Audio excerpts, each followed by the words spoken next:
Hi. So, Girls in Tech Las Vegas is a really great organization for creating mind space. I find that volunteering for Girls in Tech Las Vegas has brought a lot of value to my life because it serves two most important needs for me. My top priorities are contribution and connection. And that's what really lights me up on fire. So with that, with Girls in Tech, when I went to my first meeting, and I remember when I went to my very first meeting, and I had just got my business license like 6 months ago, and I was like, okay, I'm gonna branch out and I'm gonna be an entrepreneur and we're gonna do this, right? And I showed up and I was at home for those 6 months ruminating, like, oh, what's this? What's that? How do I do that? I don't know what I'm doing. And when I showed up at the Girls in Tech meeting, I still remember it, and I showed up at the table, and it seemed like everybody there was just so plugged in and so on top of it, right? And I sat and I went home from that first meeting, and I literally cried. I was like to my husband, and I said, I don't belong there. These girls are smart, they're techie, they're entrepreneurs. All I do is write HTML and CSS. I know marketing. Who cares? I'm not. And I kept going back. I kept going back to the meetings, and what I found was that connecting with those women and sharing my struggles and their struggles, actually, they had the same kind of thing going on, sitting at the same table, going home, going, oh, what was I doing? What did I say? And with Girls in Tech Las Vegas, I think that, we really foster that kind of community, that kind of mentorship, and that kind of connection with Girls in Tech. The organization has, in 2014, provided over 20,000 girls and women around the globe with educational outreach information. We do panel discussions. We have mentorship. We just launched our global online classroom for girls aged 13 to 18. So we have a lot of really great integrated programs and a really wide reach. We have over 60 plus chapters all around the world, with Girls in Tech Las Vegas, Dubai, and Paris being the number one fastest growing. So we have a wonderful, wonderful connection of techie women here in Las Vegas that we're happy to share. We have designed these beautiful Girls in Tech Las Vegas Girl Scout badges, right? So we work with the Girl Scouts, we work with the Boys and Girls Club. We do an entire She's Geeky week for the summer. And we have 40 hours of programming that we've offered for the Girls in Tech for the Girl Scout community there, the Boys and Girls Club as well. And all these other things that we do with the AT&T Hackathon. Did anybody see that AT&T Hackathon that just passed during CES? We gave away a $10,000 check to these two twin girls who developed Body Can Hack, right? And how cool was that to be able to present a $10,000 check to two twins who were lighting it on fire. They're ages 23. They were literally in shock when they came up to the stage. So that was really, really cool. Anyway, that's what Girls in Tech is all about. And if you want to come to any of our meetings, we meet the second Thursday of every month down at Work in Progress at 6:30. So I'll let Heather Wilde come up and share her story, and then Jennifer as well. Mm-hmm.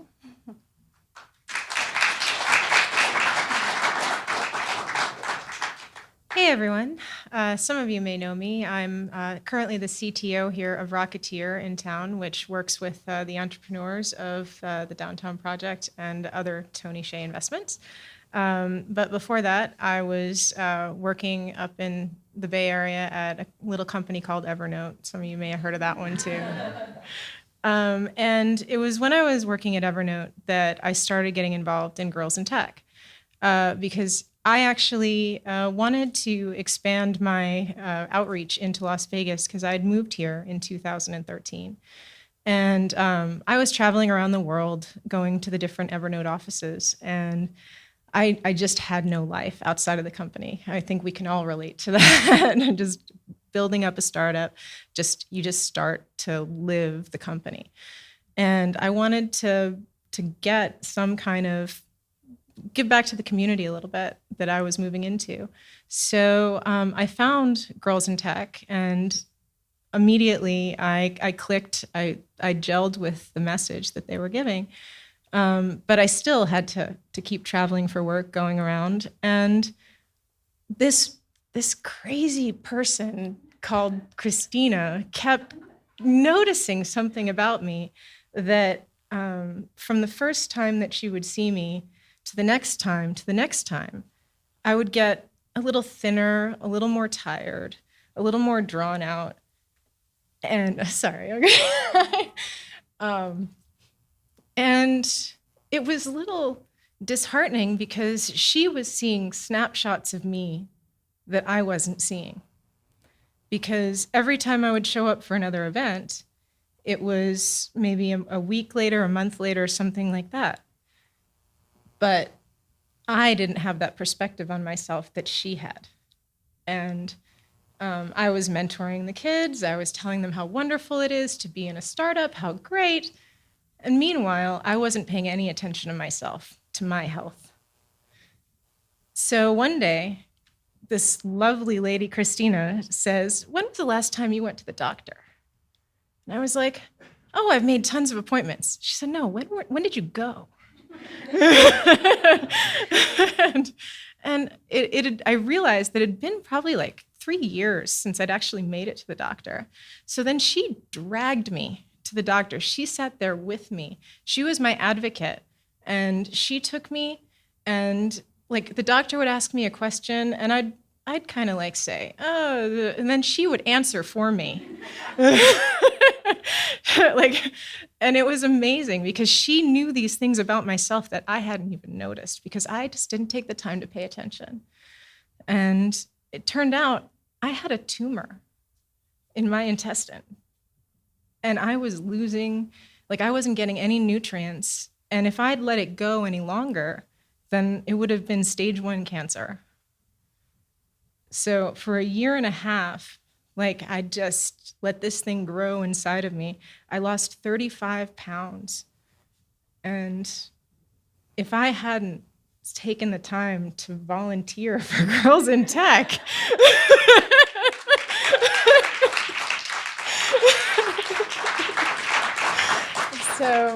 but I mean, it's really about amazingly, now I spend my time, now those of you who know what Rocketeer does, and those of you who don't, it's it coaches entrepreneurs. We take the time, we think about wellness, we make sure that you guys spend the time to think about your health, your wellness. Take that time.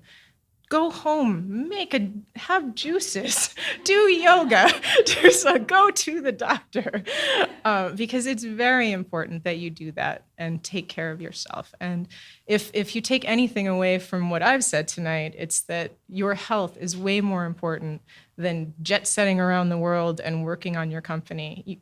Without your health, that's nothing. So.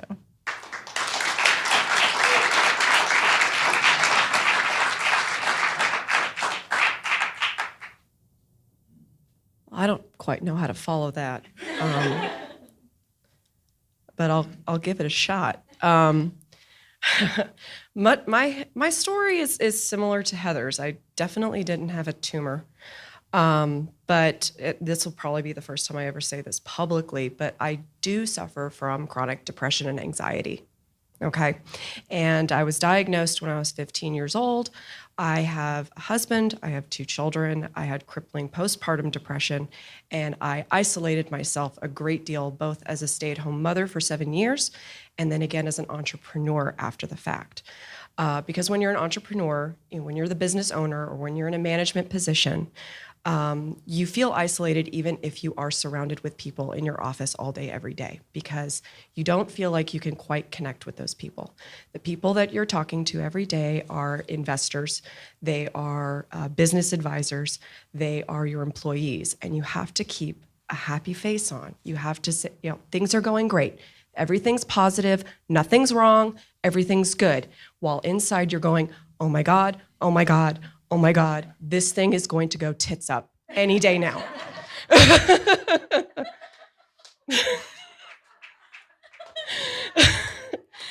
You can't say that. You can't say that to any of them. Tweetable. It's a tweetable. Did I mention I'm the social media marketing director for Girls in Tech Las Vegas? I say a lot of tweetables. So I was in this place of isolation again, and after being a stay-at-home mother for 7 years, I'd been in this place before, and I pulled myself out of it. I found mothers who were experiencing the same thing I was. That feeling of isolation, the feeling that I'm doing everything wrong, and I'm failing at everything that I do.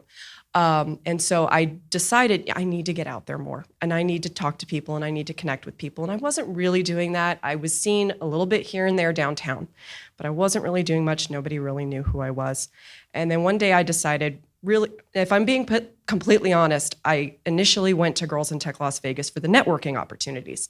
I needed to be able to hire people, and I wanted to connect and network with people in case my business went tits up and I needed to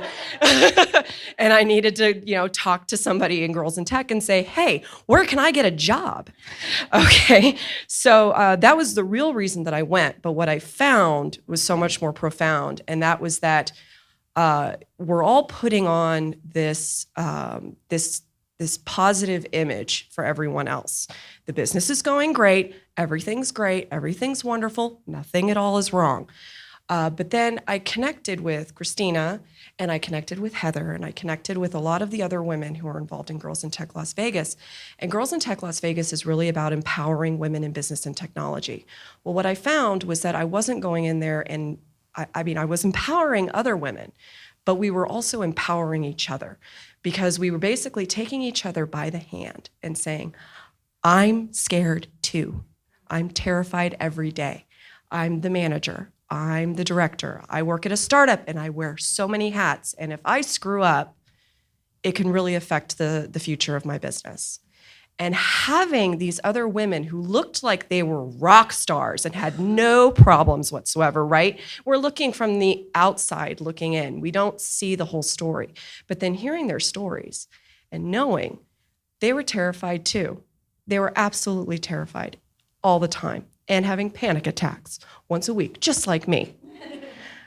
It was so empowering for me, because then I could take them by the hand and say, let's be freaked out together and keep reminding each other that really we're rock stars and we're kicking ass at this, and we're gonna help the rest of the community do it as well.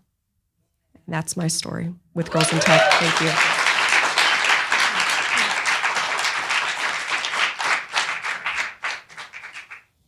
Cool. So yeah, you heard a little bit of my story already about connection and contribution. And so volunteering, really giving back to the community and trying to empower people is really what I'm all about. And quite frankly, that's why I get out of bed every morning. And the volunteering with the kids and teaching them that from start to finish, it's a process. It can be messy, and that's okay. And so I do things like, oh, you know what? It's just an experiment. Let's just see what happens. Let's just try it. We'll be in the Girl Scouts, and I'm like, oh, I'm not sure if I do this or if I do that, because they want it to be perfect, right? They're so intimidated by blogging, by our blogging class, and they really want that Girls in Tech blogging badge. And so they want it to be perfect. And I say, oh, well, you know what? How about we do 3 blogs? Just throw them up and experiment. And when you teach that kind of patience with these girls and with these boys who are coming up, I think that really helps to add to the empowerment for them, for giving them the tools to cope and understand it's a process. If you don't get it right the first time, it's a process. And not only that, but share the experience with the people around you. And that's so important to me, leaving that knowledge and passing on that information down, because it's not mine. It was given to me. The message was given to me. It's not mine. I just pass it along. And with that, I think that it's really helpful for me to get onto phone calls, with the girls in tech in Dubai, to talk to the girls in Iran, when a country where, they've been so repressed for so many years. And Italy as well. In Italy, they found that there are no women in tech in Italy. That's it, hands down, done. No women in tech. Well, suddenly there's a girls in tech group in Italy, and they all start coming out of the woodwork, and to find out they were just at home with their heads down working, right? And so that kind of community, that kind of connection, and that kind of encouragement and collaboration and contribution to not only our local community here, but worldwide is imperative, I think, for mindfulness, for awareness, and for engagement and a positive, healthy, balanced lifestyle for entrepreneurs. So we celebrate the achievements of women in technology. We celebrate girls, boys, men, women, whoever's excited at whatever level of technology you have, whether it's just HTML and CSS or social media, or whether you're a project manager like my co-managing director Amber Bradley, all of those things, and we welcome people into our organization at whatever level of engagement. We're not man bashers. We usually have at least one man at our meetings or at our volunteer events. So everybody's welcome, and with that, I think we really foster that kind of community, and it's necessary. I think that when we talk to my girls in tech, girls that are up in San Francisco, they have this cutthroat attitude, and they say, Christina, this is her biggest problem. I'm talking to the managing director in San Francisco, and her biggest problem is, how do you get the women to come out? And I'm like, how do you get them to come out? And she said, well, everybody's so busy. Everybody's working on their businesses. And I said, well, what about drinks? And she says, yeah, sometimes they come out for drinks, but how do you get them to come out? And I think here in Las Vegas, we live in a tiny little bit of a bubble. We're kind of special here because that study that came out, that was 65% of the startups here in Las Vegas have a woman on the board, a woman advisor, something like that. So, it is a little bit of a bubble, but I love that. I celebrate that. I encourage more of that, and I share it with everybody. And I hope that really sets an example and shines a bright light on everybody else, all the other entrepreneurs, like the ones up in San Francisco who are so busy working on their business that they can't come out for a drink and talk about what kind of issues or struggles or whatever kind of business things that you're going through, challenges. So I think that's really, really great. It's super meaningful to me to be a part of Girls in Tech Las Vegas and to volunteer, to give of myself so that it takes me out of my own head or out of my own perspective, because when I watch those girls blog and they put up their first blog and they run home to their parents, some of those girls don't even have computers at home, right? And so we take so many things for granted, and I think when we're able to give back of ourselves and share the experience and share what we know, I get more of a reward than they do, I feel like. So that's what Girls in Tech Las Vegas is for me. I encourage anybody to come to any of our meetings or contact us if you have any questions. And yeah, that's it. Thanks for listening.